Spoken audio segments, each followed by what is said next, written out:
Oke, jadi di video kali ini saya mau bahas 5 hal yang harus dilakukan sebelum kita melakukan push code kita ke repository ya. Jadi kan kalau misalnya kita melakukan coding di laptop, itu setelah kita selesai, biasanya kita langsung push perubahan kode kita ke repository gitu ya. Nah, di sini saya rekomendasikan 5 hal yang bisa teman-teman lakukan nih sebelum kita melakukan push kode ke repository. Yuk kita bahas. Oke, yang pertama yang perlu kita lakukan adalah melakukan yang namanya static code analysis. Nah, buat teman-teman yang belum familiar dengan static code analysis, jadi static code analysis itu di mana teknik kode yang kita buat gitu ya, itu dianalisis apakah dia mengikuti best practice gitu ya, rekomendasi yang baik ketika membuat kode atau tidak. Nah, rekomendasi yang baik itu banyak sekali ya acuannya. Seperti mungkin kalau teman-teman sebelumnya pernah dengar gitu ya, buku yang namanya Clean Code gitu ya. Itu adalah rekomendasi untuk praktek kode yang baik. Atau ada refactoring, atau ada design pattern dan lain-lain. Nah, kadang-kadang kan ya segimanapun kita gitu ya, kan nggak mungkin kita bisa selalu hafal gitu ya, apa yang harus kita lakukan gitu ya. Kadang-kadang juga kita lupa gitu, walaupun mungkin sebelumnya kita sudah membaca buku Clean Code Refactoring berkali-kali, tapi ya namanya lupa bisa aja lupa gitu ya. Makanya itu alangkah baiknya kita menggunakan gitu ya istilahnya itu, atau menginstal tool atau alat bantu yang bisa merekomendasikan hal-hal tersebut gitu ya. Nah, salah satunya yang saya rekomendasikan ada yang namanya SonarLint. Ini adalah linter istilahnya ya, untuk melakukan static code analysis ya, terhadap kode yang sudah kita buat. Jadi ketika teman-teman bikin kode, teman-teman udah pengen mastiin kodenya udah bagus atau enggak ya, secara static code analysis. Teman-teman bisa gunakan contohnya SonarLint. Sebenarnya ada banyak yang lainnya gitu ya, cuma di sini saya bahas kenapa SonarLint, karena di sini kebetulan dia mendukung banyak sekali bahasa pemrograman, seperti teman-teman lihat di sini, dari mulai Java, JavaScript, TypeScript, dan lain-lain ya, ada banyak sekali. Nah, selain itu, dia support banyak sekali text editor dan juga IDE, dari mulai Visual Studio, Eclipse, VS Code, JetBrains gitu ya, IntelliJ IDEA, dan lain-lain. Ini banyak banget yang didukung oleh dia. Jadi enaknya itu ekosistemnya sudah jadi gitu ya, jadi kita tinggal gunakan aja. Oke, contohnya misalnya ya, saya demokan sedikit. Nah, di sini saya sudah install SonarLint di sini ya. Jadi ini adalah SonarLint ya. Nah, ini di Visual Studio Code. Jadi contohnya saya buka project yang sebelumnya saya pernah buat, namanya adalah Node.js RESTful API.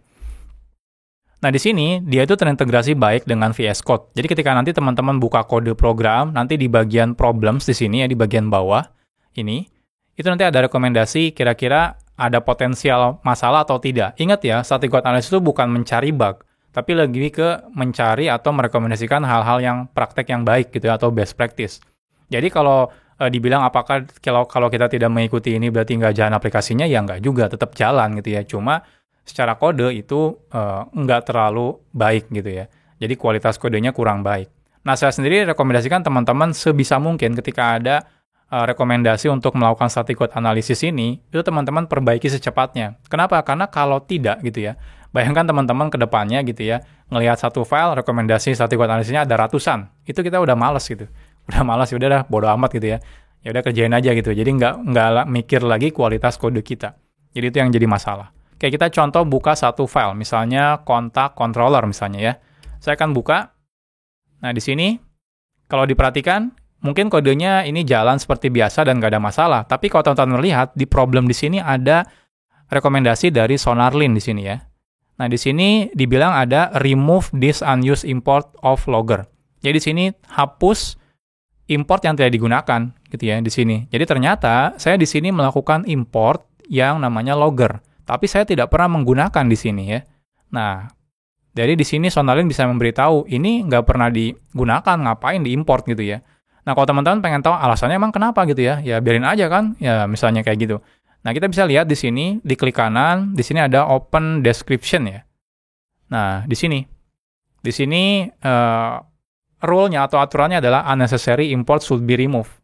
Jadi di sini dibilang tidak ada alasan untuk mengimport modul yang tidak kita gunakan gitu ya. Nah, ini juga nanti dia bisa meningkatkan waktu untuk melakukan load aplikasi, karena dia harus mengimport banyak hal, padahal kita nggak pernah pakai gitu ya. Nah, jadi ini kayak kita beli barang, tapi kita nggak pernah pakai, buat apa gitu ya. Nah, jadi ini. Atau kita coba buka lagi, misalnya ada banyak sih ya controller. Coba saya buka lagi, address controller. Oh, sorry. Saya buka address controller di sini. Nah, di sini ada potensial ini ya. yang kurang baik, praktek yang kurang baik ada 2. Di sini ada remove this useless assignment to variable result. Oke, jadi di sini saya bikin variable result gitu ya, tapi nggak pernah saya pakai. Jadi buat apa juga gitu ya. Kalau teman-teman pengen lihat deskripsinya apa, teman-teman bisa buka open description. Jadi di sini unused local variable and function should be removed. Jadi kalau tidak pernah digunakan, ngapain kita buat gitu ya. Jadi ini ada ininya ya. Nah, bahkan bisa dibilang ini bisa potensial ke depannya bisa jadi memory leak gitu ya. Cukup berbahaya juga. Jadi harusnya kita perbaiki. Contohnya ya udah kalau ini tidak digunakan ya udah saya hapus seperti ini ya. Oh, di sini ada lagi misalnya ya udah nggak ada ya. Nah, lihat kan real time ya. Jadi enak banget. Oke, contohnya misalnya saya ada punya HTML file namanya hello HTML di sini. Kalau kita perhatikan, saya bikin sebuah HTML, isinya cuma tabel, lalu ada kolom-kolomnya, ada kolom pertama itu ada name value, lalu isinya echo, body, dan nilai-nilainya. Nah, di sini ada rekomendasi dari si Sonarnya. Ternyata dia rekomendasikan kalau bikin tabel itu harus ada TH ya. Jadi untuk header harusnya pakai TH, jangan pakai TR. Nah, kenapa gitu ya? Nanti kita bisa lihat open description rule-nya di sini. Kenapa seperti ini? Bahkan dia bilang ini adalah major bug gitu ya. Jadi ini berbahaya banget gitu ya. Nah, bahayanya kenapa? Karena di sini ya ada dibilang nih. Seperti screen reader gitu ya, dia menggunakan TH untuk dapetin navigasi si tabelnya. Jadi kalau kita bikin webnya tidak menggunakan TH untuk header, ya secara nanti ketika dibaca sama screen reader itu nggak baik. Atau di sini gitu ya, kalau bikin tabel itu harus ada deskripsinya gitu ya. Nah, kita lihat lagi kenapa.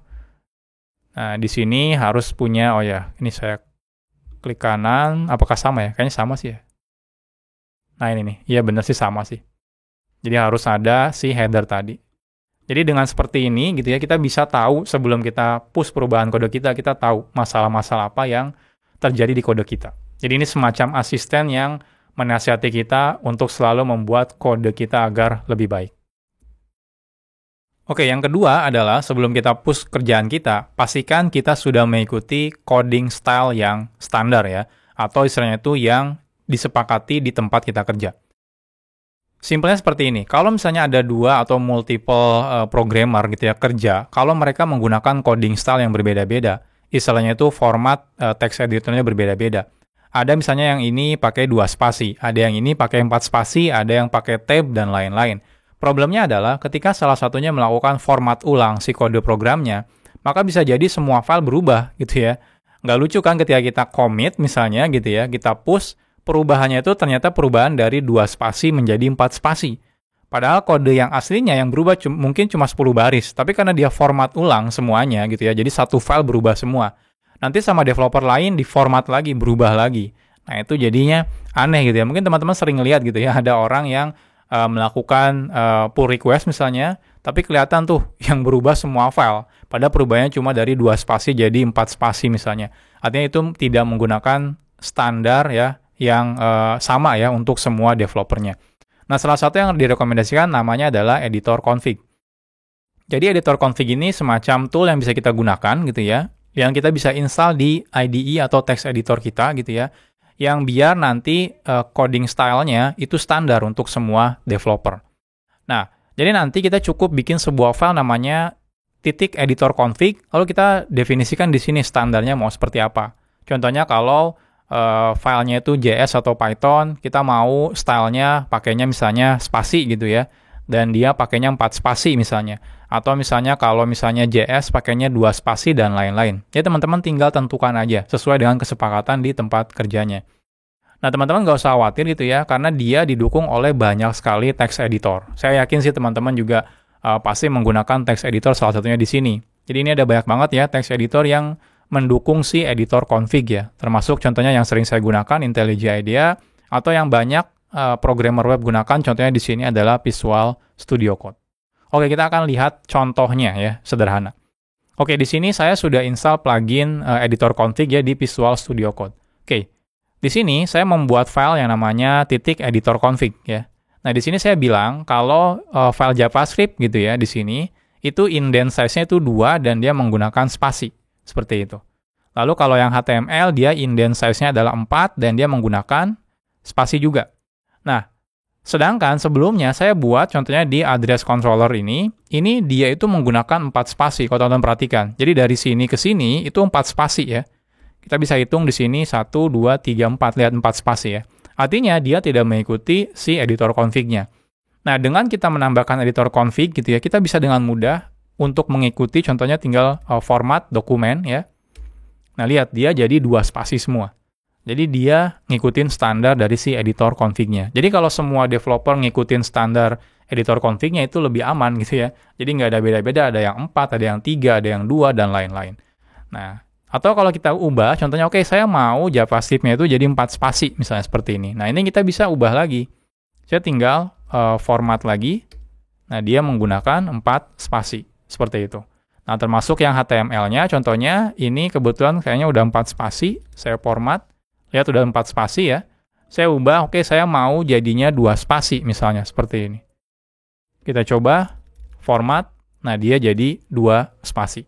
Nah jadi ini yang perlu teman-teman lakukan juga ya. Pastikan format yang kita gunakan itu sudah mengikuti standar kesepakatan di tempat kita kerja.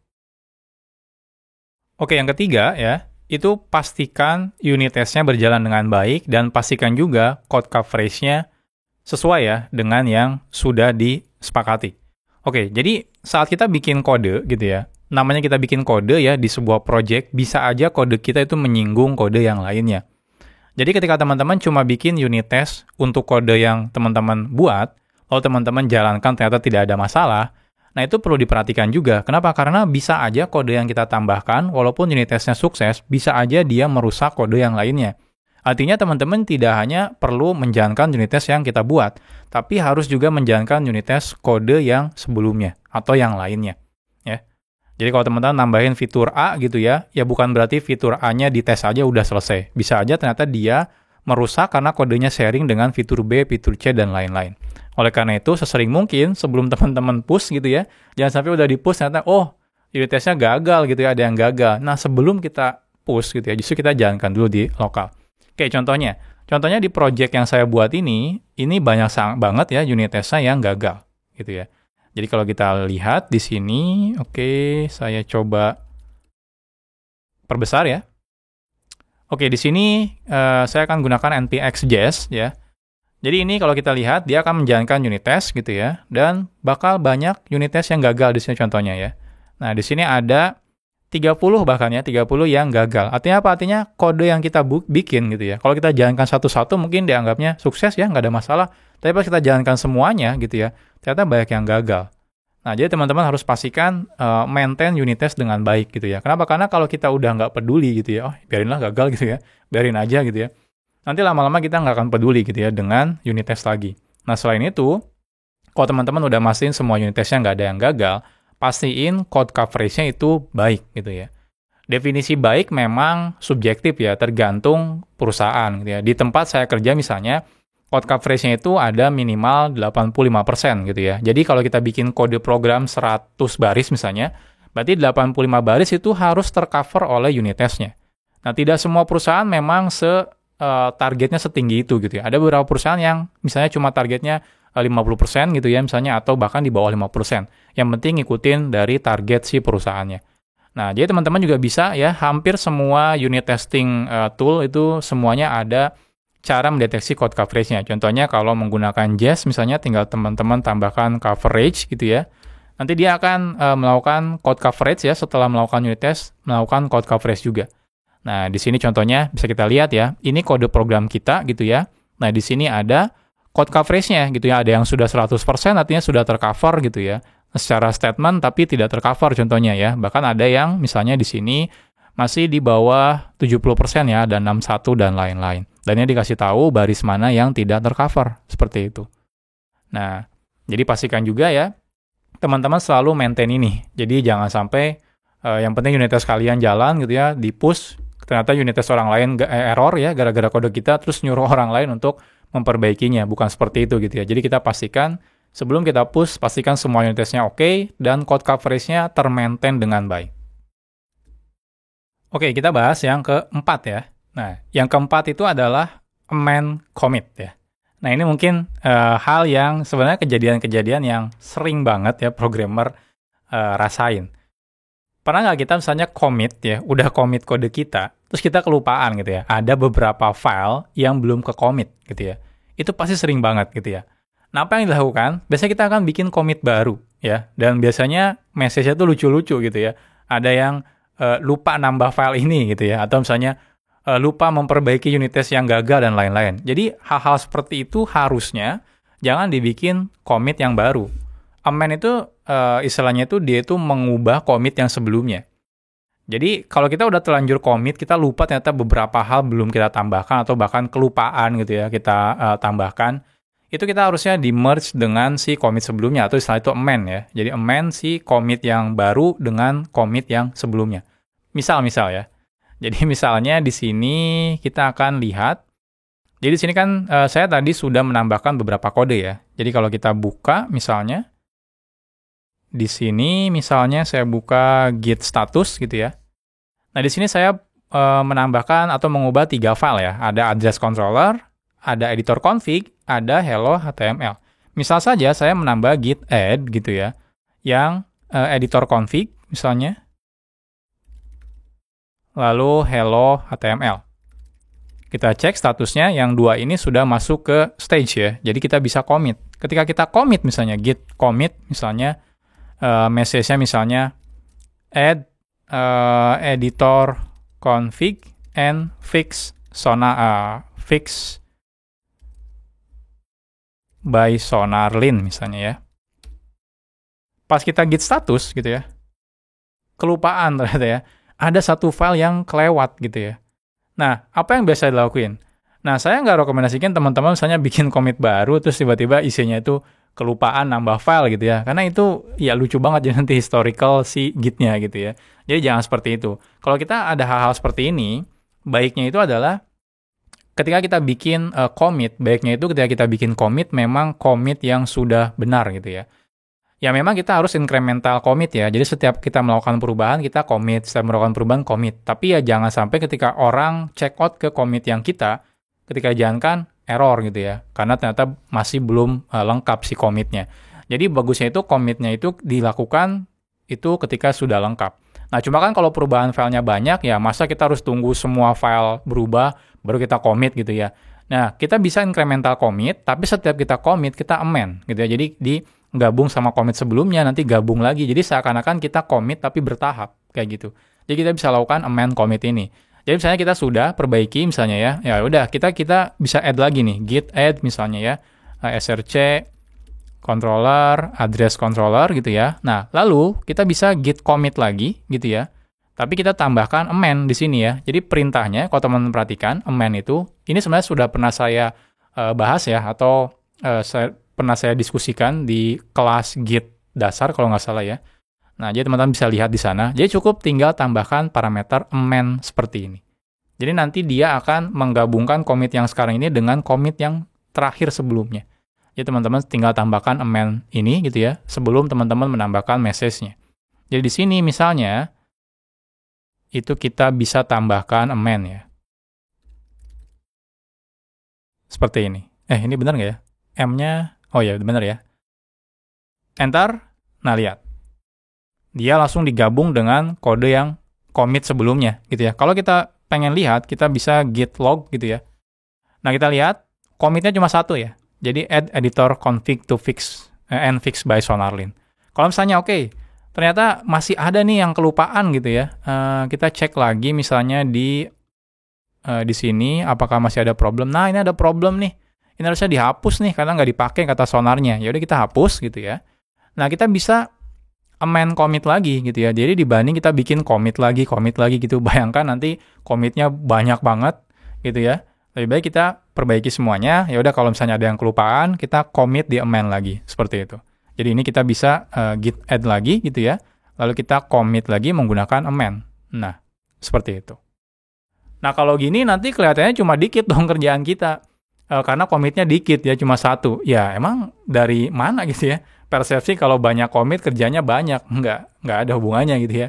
Jadi banyak banget sekarang yang mikir kalau misalnya di GitHub-nya ijo-ijonya banyak, dianggapnya orangnya sangat produktif. Nggak juga gitu ya. Teman-teman harus perhatiin itu isinya apa gitu ya. Jangan-jangan cuma perubahan spasi doang gitu ya. Jadi yang paling penting itu justru ya fiturnya selesai gitu ya. Dibanding kita commit tapi sebenarnya belum selesai kayak gitu. Jadi ini juga teman-teman bisa lakukan gitu ya sebelum push kode teman-teman ke repository. Oke, yang terakhir ya, yang kelima, itu adalah good commit message. Jadi commit pesan message untuk commit itu yang baik. Kalau bisa, biasanya gitu ya, saat kita kerja di perusahaan, itu biasanya kan ada yang namanya tiket manajemennya. Jadi ketika ada request fitur atau apapun, mereka ada tiketnya. Biasanya di tiketnya itu ada kode tiketnya, gitu ya. Nah, commit yang bagus itu bisa merepresentasikan apa yang di-commit gitu ya. Nah, paling bagus sih kita bisa mengaitkan contohnya ke tiket yang kita kerjakan. Contohnya misalnya, yang tadi kita lakukan misalnya tiketnya adalah menambah misalnya editor config gitu ya, dan juga menambah static code analysis menggunakan SonarLint misalnya seperti itu. Nah, commit yang tadi gitu ya, itu harusnya idealnya teman-teman bisa ubah di depannya ada nomor tiketnya gitu ya. Nah, ada banyak sekali ya penomoran tiket. Mungkin teman-teman tergantung software yang digunakan. Ada yang pakai Jira gitu ya. Ada yang pakai Trello, ada yang pakai Basecamp dan lain-lain. Ada banyak banget. Tapi biasanya dia punya ID tiketnya.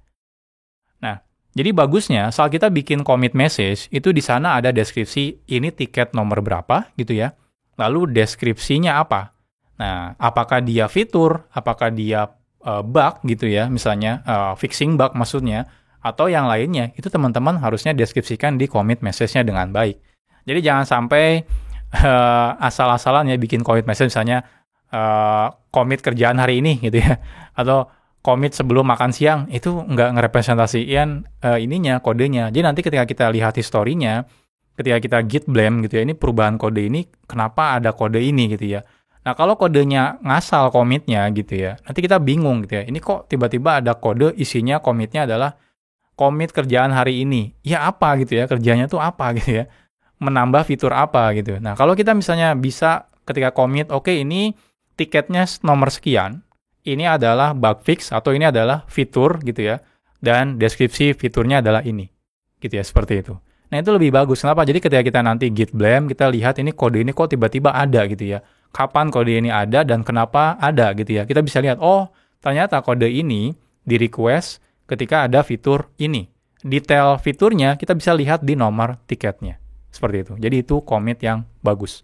Oke, misalnya kan kode yang sebelumnya kita udah terlanjur commit ya. Jadi kalau kita lihat git log maksud saya, itu kita bisa lihat di sini, ini udah terlanjur nih, ada commitnya adalah add editor config and fix by SonarLint misalnya. Nah, kita bisa lakukan amend juga. Nah, ini enaknya kita ada perintah amend ya. Jadi, kita bisa melakukan amend juga ya. Nah, di sini, tanpa melakukan commit apapun ya. Jadi, amend juga bisa digunakan untuk merubah commit message yang sebelumnya. Jadi, misalnya saya mau ubah, misalnya ya, nama project-nya misalnya, ya asal aja misalnya PZN gitu ya. Jadi, nama project-nya di tiket manajemennya adalah PZN gitu ya. Nomor tiketnya misalnya 1123 misalnya, seperti itu. Oh, di sini kita tambahkan titik 2 misalnya, lalu ini misalnya fitur gitu ya. Jadi kita bisa tambahkan ini feature gitu ya. Nah, feature-nya apa gitu ya. Nah, kita bisa bilang, nanti ngikutin dari deskripsi tiketnya. Misalnya di sini add editor config misalnya gitu ya. And SonarLint misalnya ya. Nah, kita bisa lakukan seperti ini. Jadi, biasanya perusahaan pasti punya format message gitu ya. Format commit-nya bagusnya seperti apa. Termasuk nanti selain ini nanti ada branching manajemennya gitu ya. Nah, biasanya ada juga. Tapi dengan kita bisa bikin seperti ini, jadi nanti kalau kita lihat history, git log maksudnya, jadi kita bisa lihat ya, commit ini gitu ya, isinya nanti apa aja filenya dan kenapa gitu ya, commit ini dilakukan. Nah, kita bisa lihat, oh, karena ada request dari tiket PZN 1123 misalnya, dan ini tentang penambahan fitur, dan penambahan fiturnya adalah menambah editor config dan juga SonarLint. Nah, jadi dengan seperti ini, bakal kelihatan sangat baik dan profesional ya ketika kita melakukan commit. Jadi ketika kita push, itu isinya memang sudah bagus gitu ya. Jangan sampai isinya kayak kelihatan programmer asal-asalan gitu ya. Jadi isi commitnya juga nggak jelas gitu ya, dan ketika dilihat juga orang bingung, ini kode buat apaan gitu ya. Nah, jadi ini 5 hal yang bisa teman-teman lakuin gitu ya, sebelum teman-teman push kode teman-teman ke repository.